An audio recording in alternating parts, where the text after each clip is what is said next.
مدینہ طیبہ میں آپ اتنے زیادہ بدصورت تھے کہ رنگ بھی کالا، قد بھی چھوٹا، ہونٹ بھی موٹے، اور نقش نیم بھی بڑے عجیب قسم کے. آپ کو کوئی شادی کے لیے بچی نہیں دیتا تھا مدینہ طیبہ میں. حضرت جلیبیب صحابی رسول ہے. ایک دن نبی پاک صلی اللہ علیہ وسلم تشریف فرمائے، دریائے رحمت جوش میں ہے، جناب جلیبیب تشریف لائے. میں جلیبیب یار شادی کیوں نہیں کر لیتے؟ کہا حضور مجھے کس نے دینی ہے، مجھے نکلنے کو کون بچی دے گا؟ نبی پاک صلی اللہ علیہ وسلم نے جلیبیب اگر یار میں تیرے لیے رشتہ تلاش کروں تو کر لو گے؟ کہا حضور ضرور آپ کریں گے تو میں کر دوں گا. نبی پاک صلی اللہ علیہ وسلم نے پیغام بھیجا ایک انصاری کے گھر کہ جاؤ اس انصاری کو بلا کے لاؤ. ایک روایت کے مطابق نبی پاک نے پیغام دے کے اس انصاری کو بلایا، اور ایک کے مطابق جلابیب کو اس کے گھر بھیجا. ایک کے مطابق کہ اس کو بلایا. جب وہ انصاری صحابی آیا، نبی پاک صلی اللہ علیہ وسلم نے فرمایا کہ اے میرے صحابی، میں تمہاری فلاں بیٹی جو خوبصورت بھی ہے، خوبصیرت بھی ہے، اس کا رشتہ مانگتا ہوں. وہ صحابی تو خوشی سے کھل اٹھا کہ نبی پاک صلی اللہ علیہ وسلم نے شاید اپنے لیے مانگا ہے. کہا حضور آپ اگر مانگیں تو مجھے اور کیا چاہیے؟ آپ نے اپنے لیے مانگا ہے تو مجھے حضور کوئی انکار نہیں ہے. کہا ٹھہر جا، میں نے اپنے لیے نہیں بلکہ جلابیب کے لیے مانگا ہے. جب حضرت جلابیب کا نام لیا تو اس کی آنکھیں کھلی کی کھلی رہ گئی. کہا حضور جلابیب کے لیے اگر آپ نے بات کی ہے تو میں اپنے گھر مشورہ کر لوں، مجھے اجازت دی جائے. گھر میں بیگم سے مشورہ کر لوں، ہوم سیکرٹری سے مشورہ کر کے پھر میں بات کروں گا. نبی پاک صلی اللہ علیہ وسلم میں ٹھیک ہے، اجازت ہے، مشورہ کر کے پھر آ جانا. اب وہ صحابی رسول انصاری صحابی ہیں، گھر جاتے ہیں، جا کے بیگم کو بتاتے ہیں کہ نبی پاک صلی اللہ علیہ وسلم نے ہماری بچی کا رشتہ مانگا ہے. وہ بھی خوشی سے کھل اٹھی. اس نے بھی سمجھا کہ نبی پاک نے شاید اپنے لیے مانگا ہے. کہا اپنے لیے نہیں، جلابیب کے لیے مانگا ہے. جب جلابیب کا نام لیا تو وہ غصے سے لال پیلی ہو گئی. کہنے لگی ہے ہماری بچی کے لیے جلابیب ہی بچا ہے؟ ہمیں تو بڑے بڑے گھروں سے رشتے آئے ہیں لیکن ہم نے نہیں کیا. تو کیا جلابیب جس کو مدینہ طیبہ میں کوئی بچی نہیں دیتا، اس کا رشتہ نبی پاک نے ہماری بچی کے لیے بھیجا ہے؟ کہا نہیں، ایسا نہیں ہوگا. جائیں نبی پاک صلی اللہ علیہ وسلم سے معذرت کر لیں، ہم اپنی بچی کا رشتہ جلابیب سے نہیں کریں گے. اب یہ دونوں میاں بیوی آپس میں مشورہ کر رہے ہیں، بچی کمرے میں سن رہی ہے. اٹھ کے دونوں آنے لگے نبی پاک صلی اللہ علیہ وسلم کے پاس جواب دینے کے لیے. بیٹی کمرے سے باہر آئی. کہا ابا جان ٹھہر جاؤ، کہاں جا رہے؟ کہا یہ بات ہوئی ہے، تمہارا رشتہ بھیجا تھا نبی پاک نے جلابیب کے لیے، رشتہ مانگا ہے جلابیب کے لیے، تو ہم جواب دینے جا رہے ہیں. کہا کیوں؟ کہا یہ بات ہے، تجھے تو پتہ ہی ہے کہ نہ اس کا رنگ اچھا ہے، نہ اس کا قد بڑا ہے، نہ اس کے نقش نین اچھے ہیں، یعنی کسی اعتبار سے بھی تو تمہارے ساتھ جچتا نہیں ہے. تو حضرت وہ جو صحابی ہیں ان کی بچی کہنے لگی کہ ابا جان ٹھہر جاؤ، جواب نہ دینے جانا، میری طرف سے قبول ہے. کیوں؟ یہ نہ دیکھو کہ رشتہ کس کا آیا ہے، یہ دیکھو بھیجا کس نے ہے.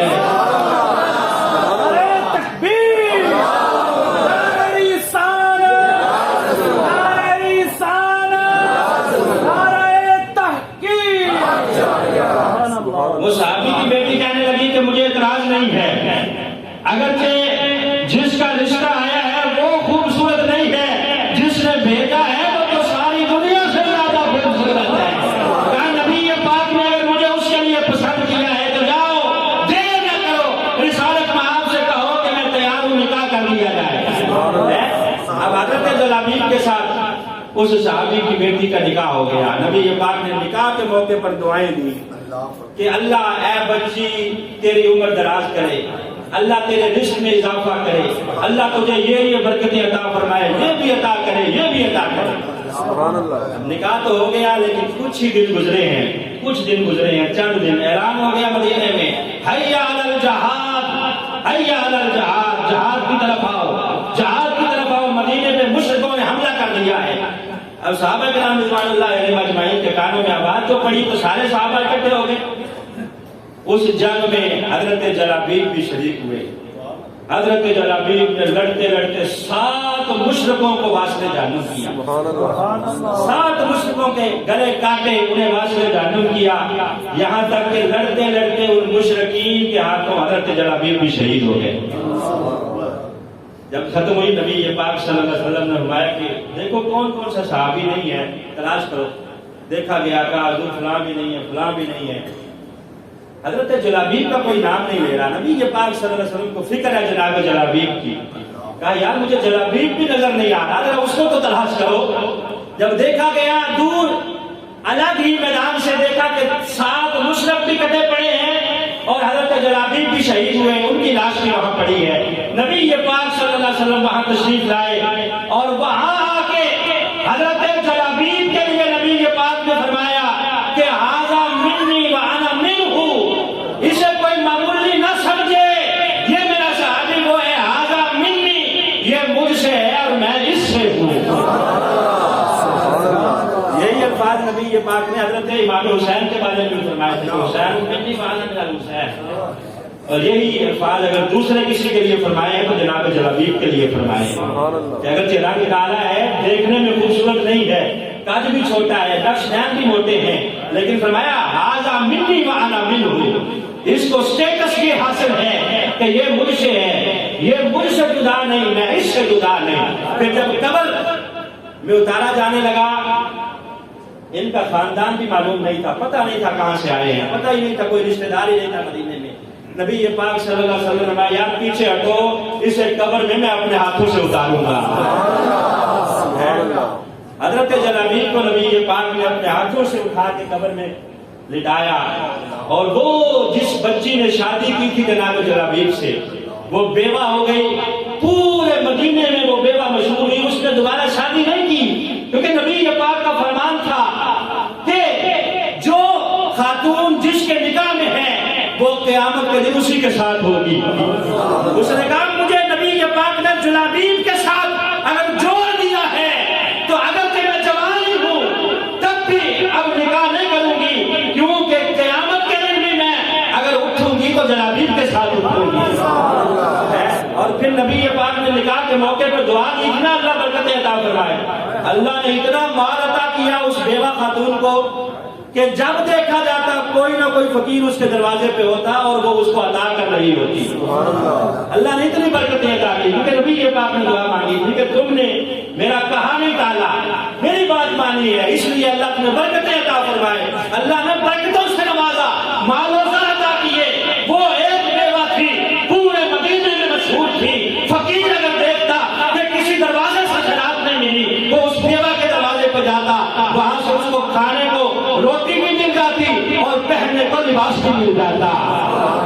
تو نبی پاک صلی اللہ علیہ وسلم کی حدیث کا لب الباب یہ ہے کہ شادیوں میں جلدی کرو، نکاح کرنے میں جلدی کرو، سٹیٹس نہ دیکھتے رہو، یہ نہ ہو کہ برابری تلاش کرتے کرتے بچوں کو بوڑھا کر بیٹھو، بلکہ دینی معاملہ دیکھ کر جہاں اچھا سمجھو وہاں نکاح کر کے اللہ کی بارگاہ میں دعا کرو، آنے والی زندگی اللہ آسان فرمائے گا۔ اور نبی پاک فرمایا کہ نکاح کی وجہ سے اللہ رزق میں بھی برکت عطا فرماتا ہے۔